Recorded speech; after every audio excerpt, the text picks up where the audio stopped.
This is a star filling stitch, and I have marked squares that are on point to work it in.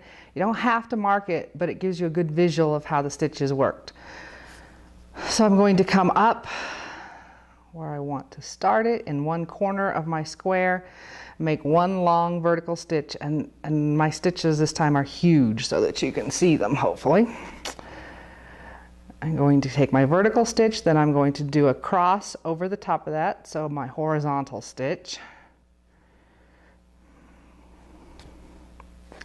So there's my one big cross stitch, and then I'm going to make a smaller cross. This time I'm going from side to side in the square that I have marked. So I'm going to come up on one side, down on the other, and then go the other way across it. This is a star filling stitch.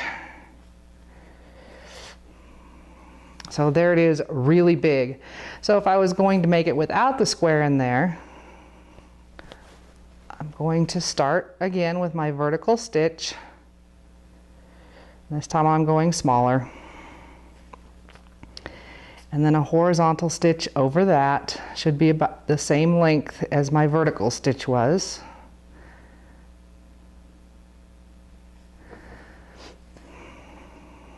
And then I'm going to cross it on the diagonals.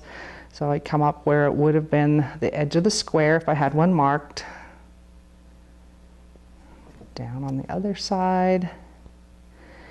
And then up on this side. And down on the other side. And you can see that when it's worked smaller, it really does fill in that space fairly well.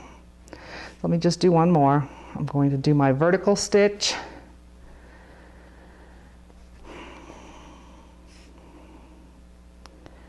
Then a horizontal stitch, and then I'm going to come back in and fill it with slightly smaller crosses on the diagonal.